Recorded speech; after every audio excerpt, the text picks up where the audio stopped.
Hola, bienvenidos a una nueva sesión de nuestro curso de mecánica. En el día de hoy vamos a hablar de la conservación del momentum lineal. Mi nombre es Lucero Álvarez Miño, soy docente de la Facultad de Ciencias Exactas y Naturales de la Universidad Nacional de Colombia, sede Manizales. Vamos a comenzar discutiendo un dispositivo que se conoce con el nombre de péndulo balístico. Este dispositivo se presenta en la filmina. Como se ve, el dispositivo consiste básicamente de una caja que pende de un hilo. Se dispara contra esa caja un proyectil. Esa bala o proyectil tiene una masa conocida y una velocidad. Cuando la bala se incrusta en la caja, hace que todo el sistema se eleve una determinada altura.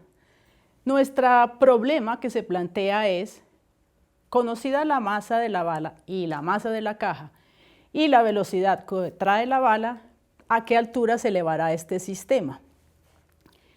Si ustedes recuerdan, han estudiado anteriormente una ley muy importante de conservación, la ley de la conservación de la energía. Esta ley, sin duda, se puede aplicar a la segunda etapa de este fenómeno, que es cuando la bala y la caja se elevan una cierta altura. Pero en el primer proceso o en la primera etapa de este fenómeno, de esta interacción, ocurre que la bala con su velocidad inicial tiene una cierta energía cinética asociada entonces, y cuando se incrusta en la caja, daña la caja, la deforma. Es decir, parte de la energía cinética que traía la bala se transformó en calor o en deformación. Y entonces tenemos el problema de cómo vamos a encontrar la altura a la que se eleva este sistema.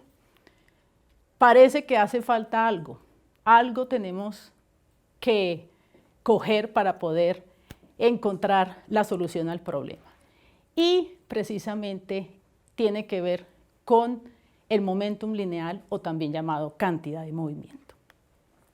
Entonces, para hablar de el momentum lineal, ya ustedes anteriormente trataron el tema del impulso. Recordemos que el impulso de una fuerza por un intervalo del tiempo en el cual actúa esa fuerza es igual al cambio precisamente del momentum lineal.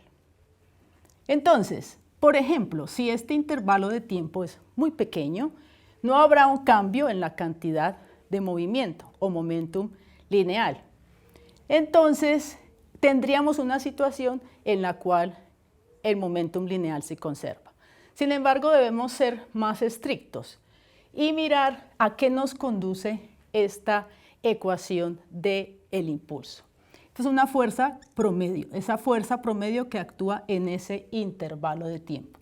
De aquí podemos entonces escribir que esa fuerza promedio tiene que ver con la tasa de cambio del momentum lineal.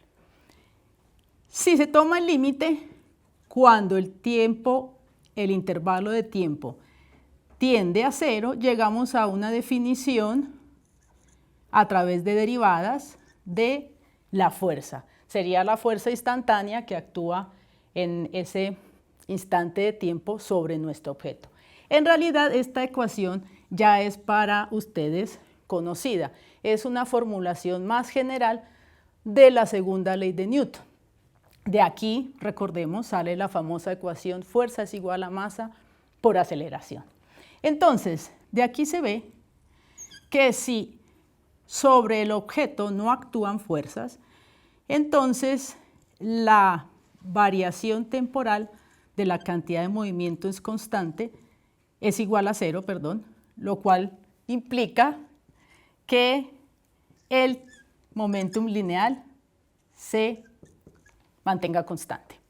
Eso también ya lo sabíamos, porque cuando hablamos de la primera ley de Newton, lo que decimos es, si sobre el objeto no actúa ninguna fuerza, ese objeto va a tener la condición de mantener su estado de reposo o su movimiento rectilíneo.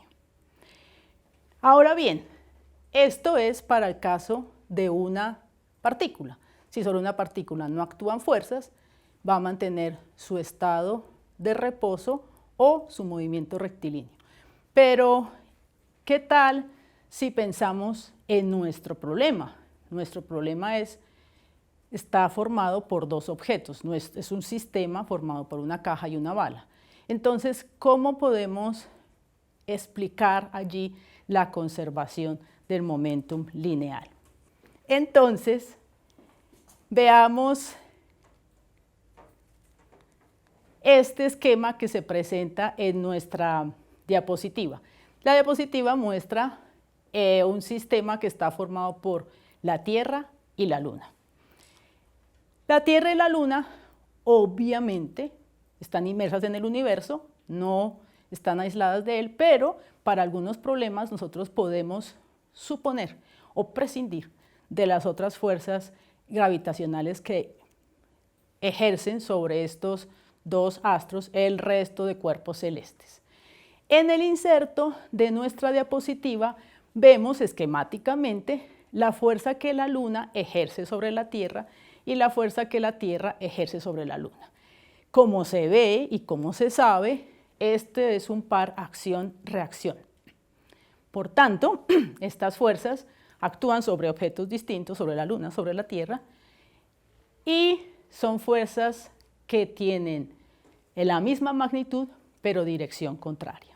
Entonces, ¿cómo escribiríamos la cantidad de movimiento o momentum lineal de este sistema Tierra-Luna?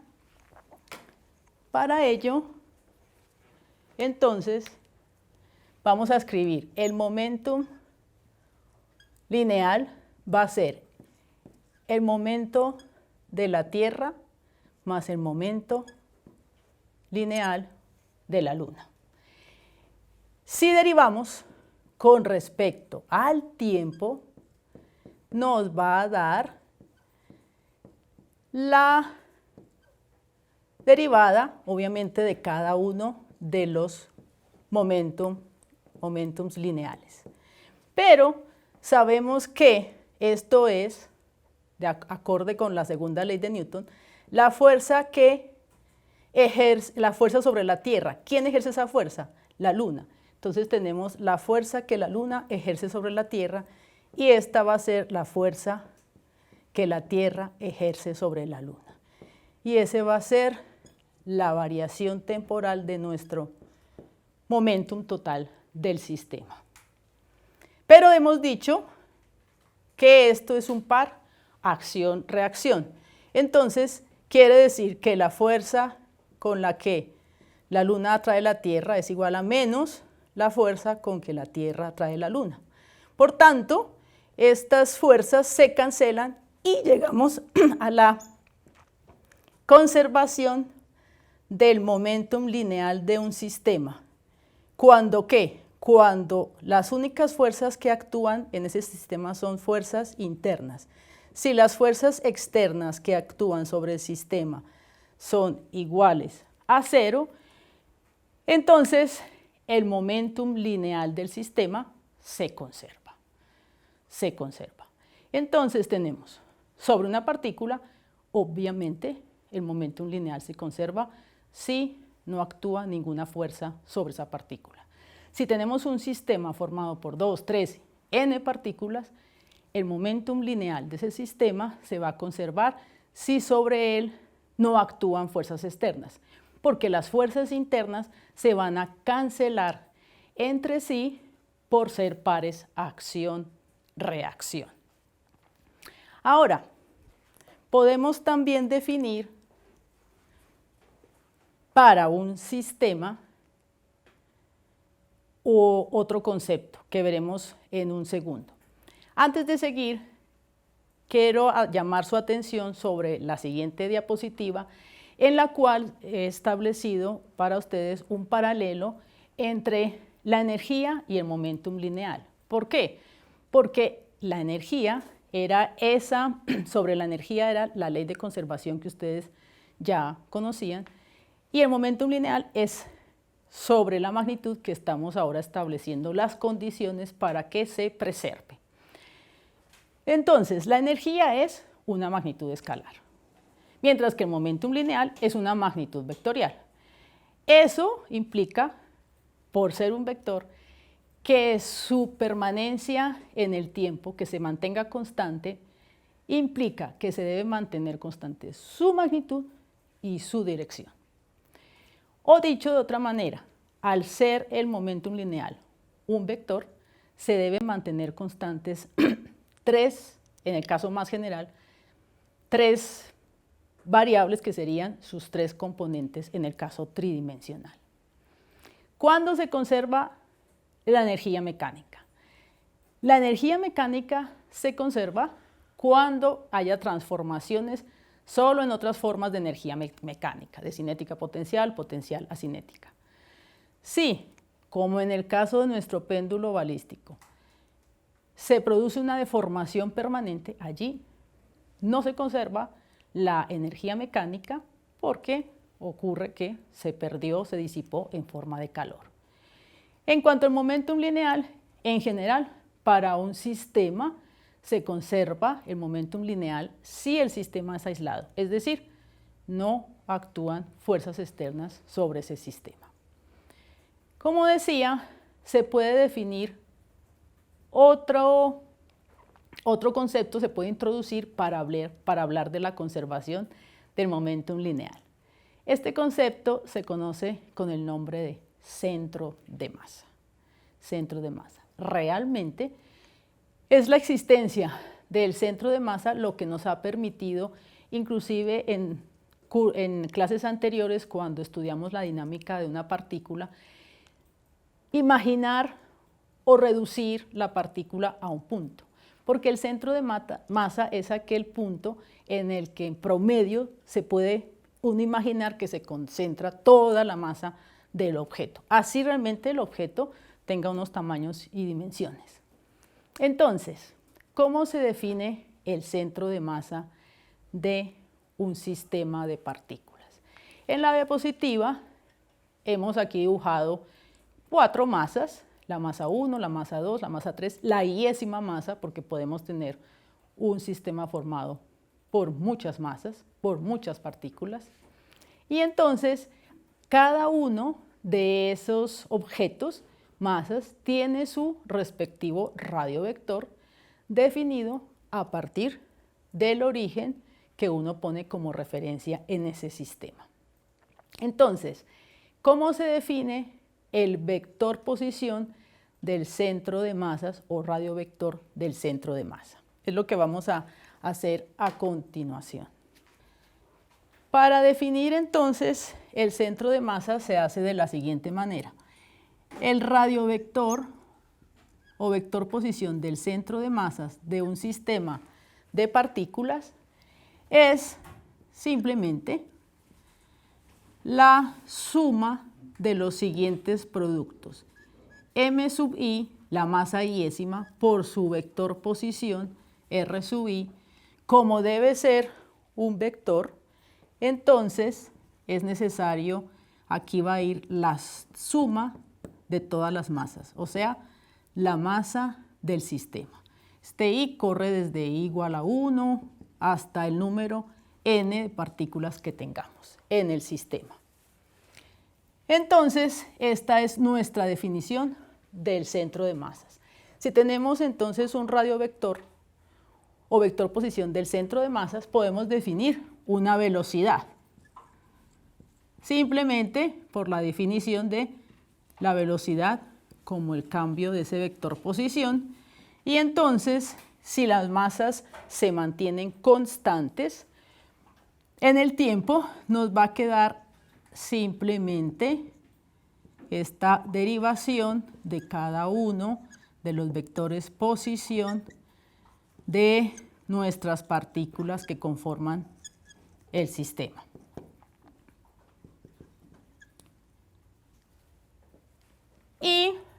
Entonces tenemos que la velocidad del centro de masa es simplemente la suma de estos productos m sub i por la velocidad de cada una de las partículas sobre la masa total del sistema.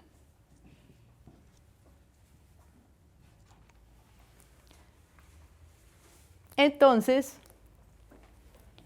si hay una velocidad del centro de masas, entonces también obviamente se puede hablar de un momento lineal, momentum lineal del centro de masa. Y ese momento lineal ya está aquí, porque fijémonos que si esta es la masa total del sistema, tendríamos que la masa total del sistema por la velocidad del centro de masas es simplemente la suma, ¿cierto?, de los momentum lineales de las partículas que conforman el sistema. Y entonces tenemos aquí nuestro momentum lineal del sistema. Si el momentum lineal del centro de masa se conserva, eso quiere decir, si la masa no es variable, que la velocidad del centro de masa se debe conservar. Entonces, la conservación del momentum lineal del centro de masas conlleva a la conservación, es decir, a la constancia del vector velocidad centro de masa. Muy bien. Hablemos aquí en un caso para que nos quede un poco más claro qué es esto del centro de masa. Miremos aquí cómo sería en el caso de dos partículas. Inicialmente tengo aquí la partícula 1, la partícula 2 y un origen.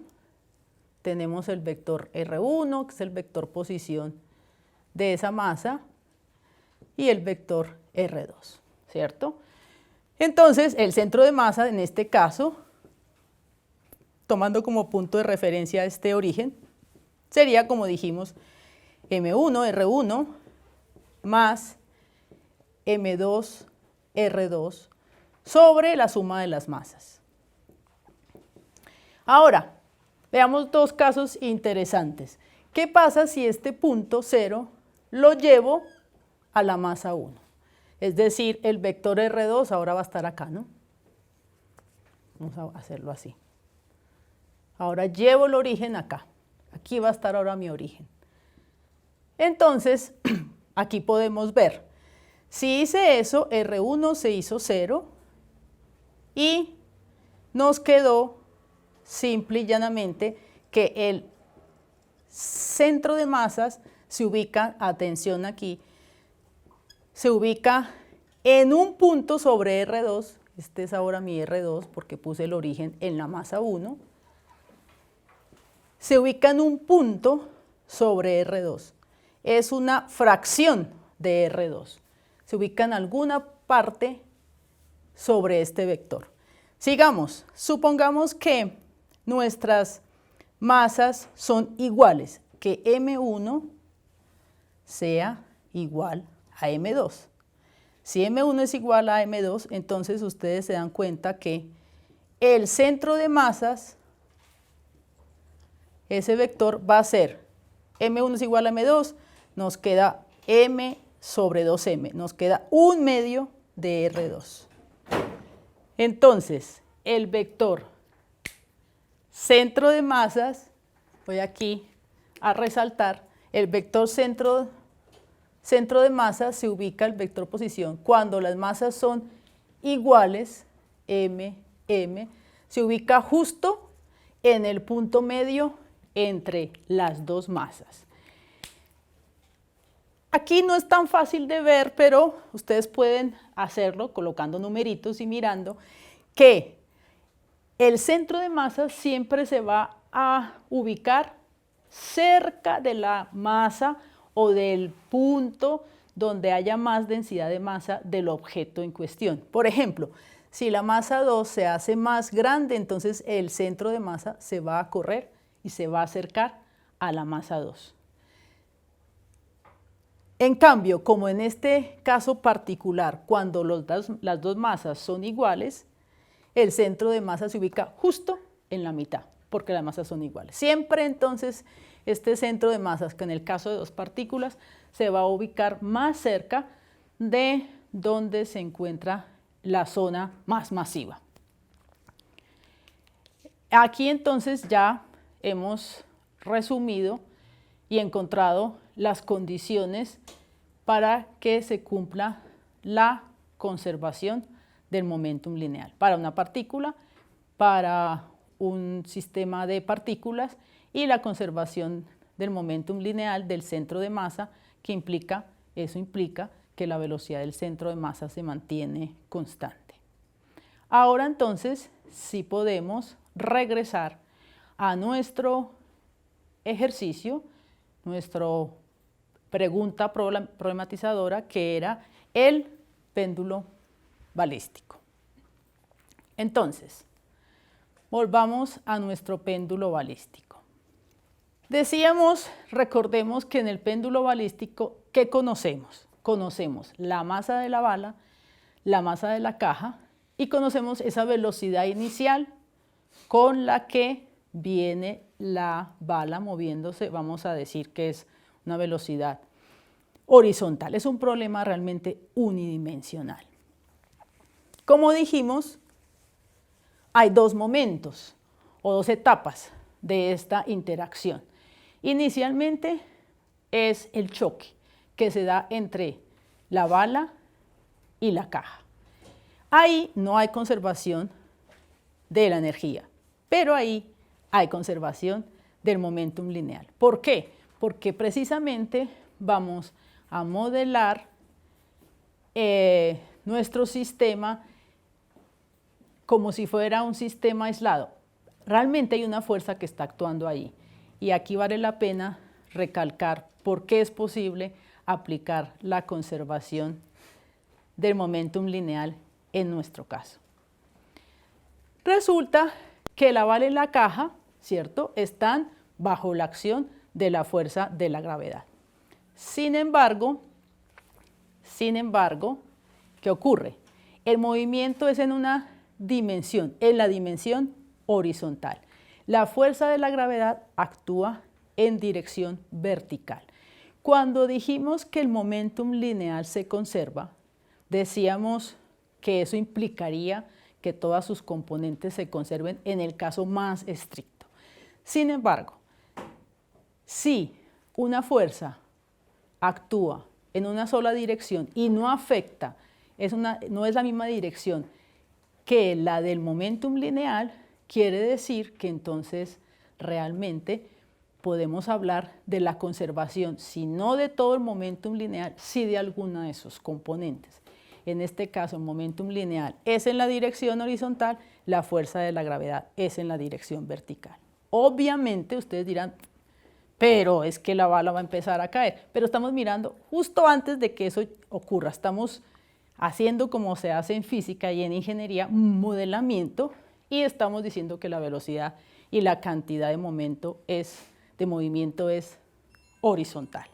Hay otra razón por la que podemos también entonces aplicar la conservación del momentum lineal, y es el siguiente. La interacción que nos interesa es justo el choque. Ese choque, cuando la bala, como resultado de ese choque, la bala se incrusta en la caja, y ese choque ocurre en un intervalo de tiempo despreciable. Eso hace que el cambio del momentum lineal prácticamente no se dé, ¿cierto? Partiendo, tenemos en la mente nuestra ecuación del impulso. Entonces, argumentado las razones por las cuales podemos utilizar la conservación del momentum lineal, escribamos entonces la ecuación en cuestión. ¿Qué queremos decir? Que el momentum lineal es igual en un antes y un después, porque la conservación es temporal. El antes, la conservación antes, o sea, el momentum lineal,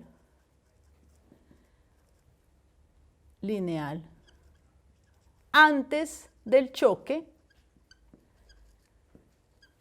debe ser igual a la conservación del momentum lineal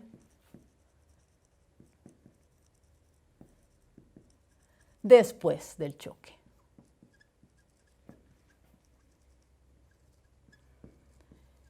Nuestro sistema está formado por dos objetos, la bala y la caja.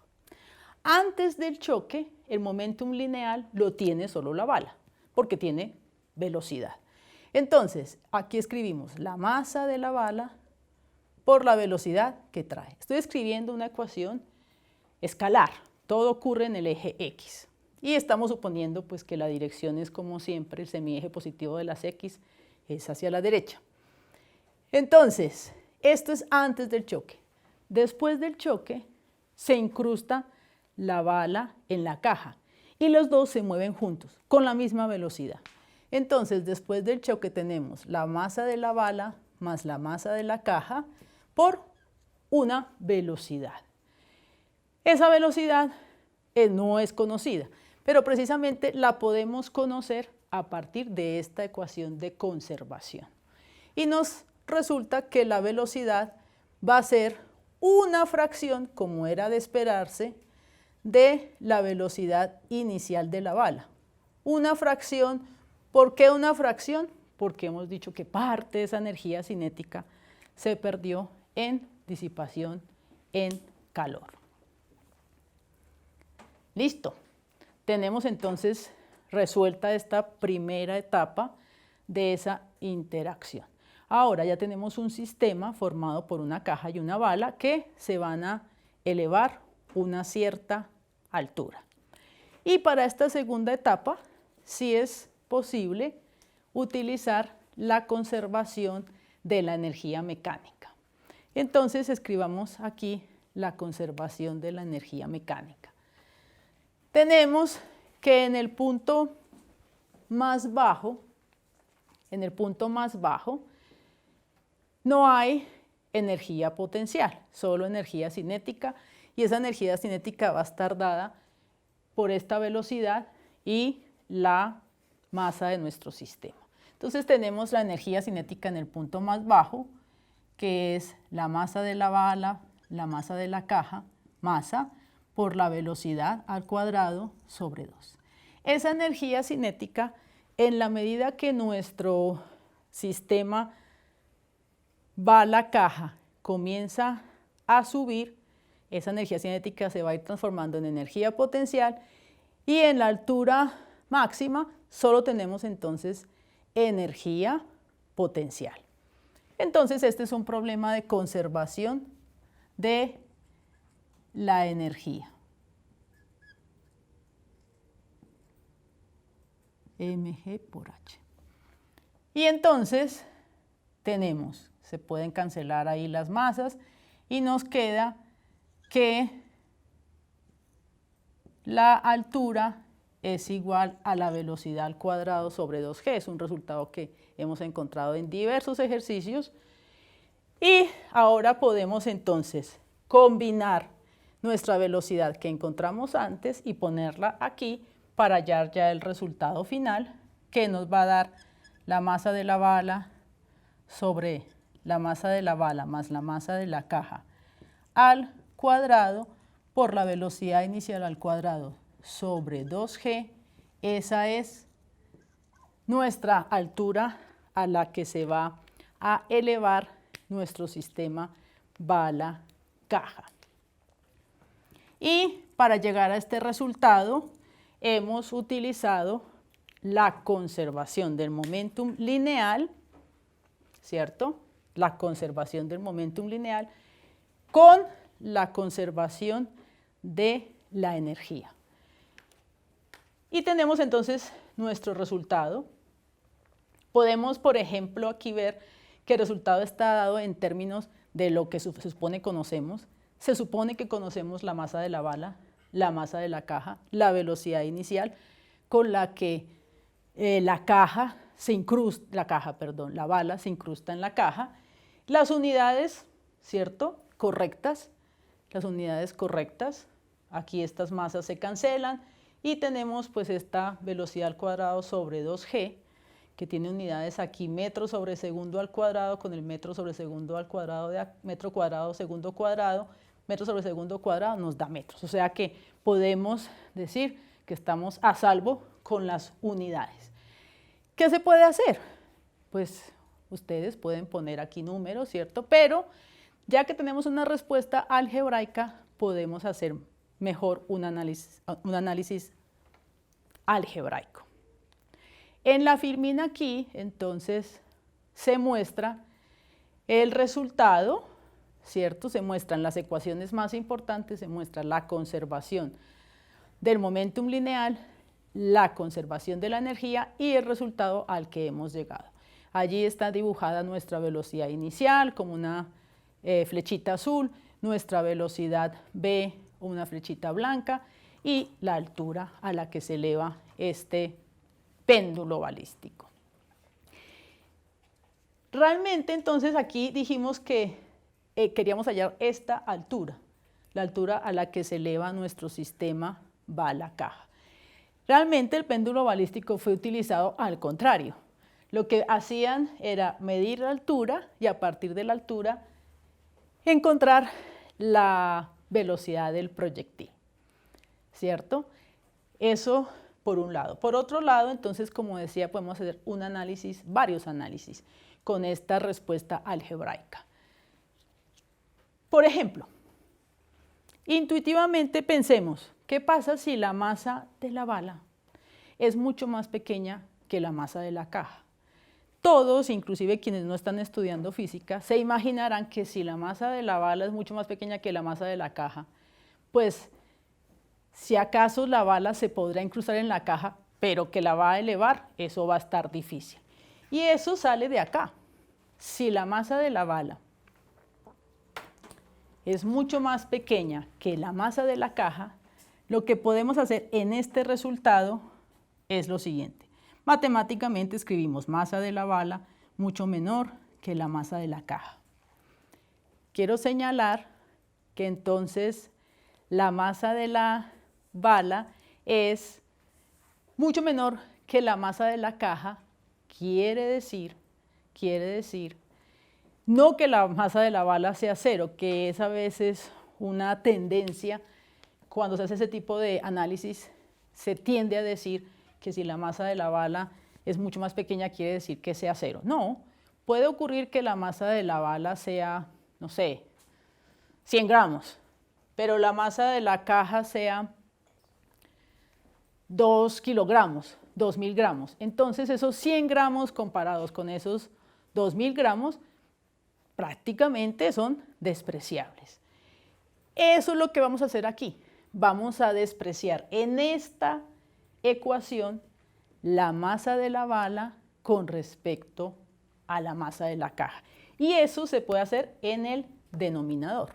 En el denominador puedo despreciar la masa de la bala comparada con la masa de la caja.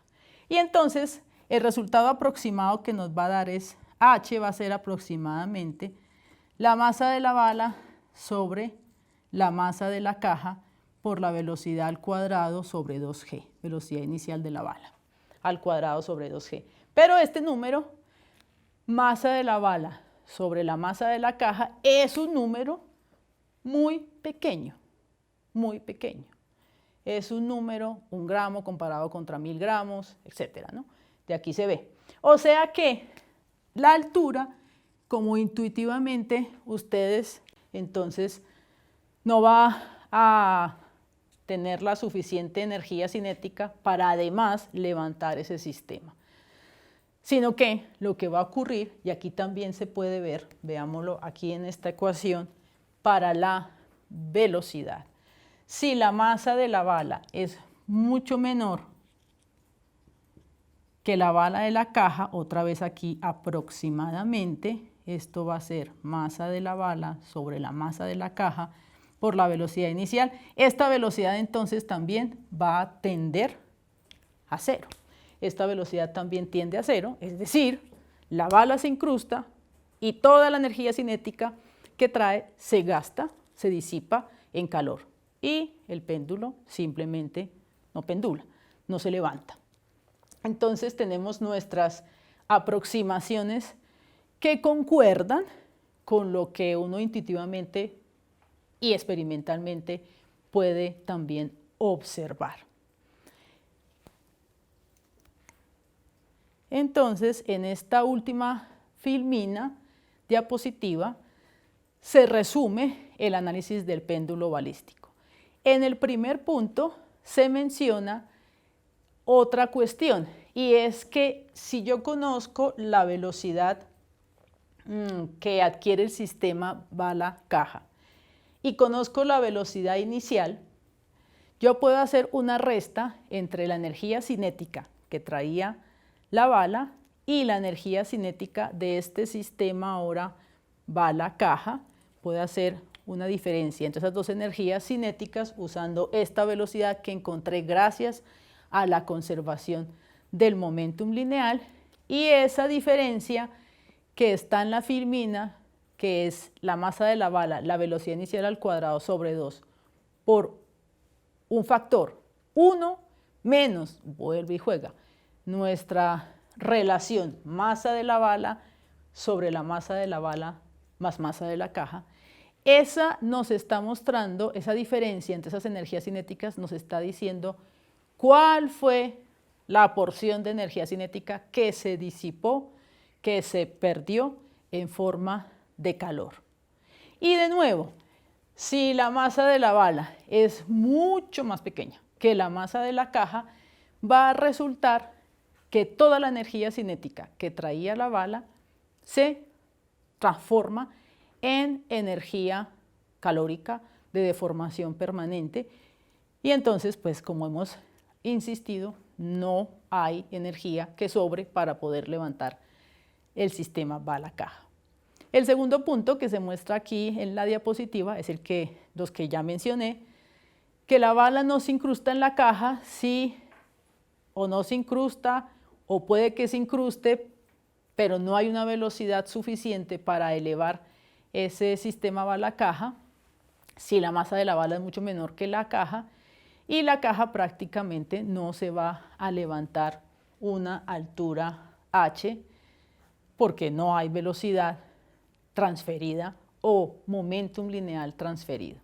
Entonces, puede que la bala no se incruste, pero lo más probable es que la bala sí se incruste en la caja y toda su energía cinética se pierda, o ella choque con la caja y caiga. Bueno, pueden haber diferentes situaciones. El hecho es que toda la energía cinética se va a perder en ese instante en forma de calor, no se transforma en una forma de energía mecánica. Entonces, en esta clase, para ir resumiendo, hemos hablado de la conservación del momentum lineal. ¿A partir de qué? De lo que fue también tratado en otra de las clases, que fue el concepto de impulso de una fuerza. A partir de allí, entonces, se obtiene que la tasa de cambio, como se sabe, del momentum lineal de un sistema es igual a las fuerzas externas que actúan sobre ese sistema. Las fuerzas internas se cancelan por ser pares acción-reacción. Si el sistema es aislado, entonces no hay fuerzas externas y llegamos a la condición de la conservación del momentum lineal de un sistema. Fuerzas externas no hay, el sistema es aislado. También se puede hablar de la conservación del momentum lineal a partir del concepto de centro de masa como aquel punto en donde promedio se concentra toda la masa de ese sistema o de ese objeto, y entonces tenemos ahí que la conservación del momentum lineal implica que la velocidad del centro de masa se mantiene constante. Y por último, entonces, señalar que nuestro ejercicio, que fue el que nos guió en esta clase, que es el péndulo balístico, hemos llegado a la conclusión de que es necesario utilizar la conservación del momentum lineal en la primera parte, pues la energía cinética no se conserva, y en la segunda parte la energía entonces se conserva, la energía mecánica, y podemos así resolver, haciendo uso de dos leyes de conservación, el problema del péndulo balístico y hallar la altura a la cual se eleva. también lo analizamos en unos casos extremos. Y entonces, pues espero les haya resultado interesante esta conversación guiada a partir del péndulo balístico, la conservación del momentum lineal. Esto cabe señalarlo, es una de las leyes que menos obedece Hollywood. Hemos visto muchas veces en películas especialmente de acción, y espero que esto sea motivo para cuando vean películas pongan atención en este hecho, que el héroe de la película o la heroína, cuando dispara, generalmente son películas sobre disparos, cuando dispara no le tiembla ni la mano. Sabemos que si el momentum lineal era igual a 0, si sale una bala, un proyectil orientado en una dirección, necesariamente tiene que haber un momentum lineal en la dirección contraria. Por eso se da el retroceso del arma que dispara. Entonces, el momentum lineal está presente en muchas situaciones de la vida cotidiana y espero sigan investigando sobre este tema y pues practiquen con otros ejercicios. En todo caso, ampliaremos próximamente en una aplicación que tiene en las colisiones, como la que vimos hoy. Gracias y hasta una próxima oportunidad.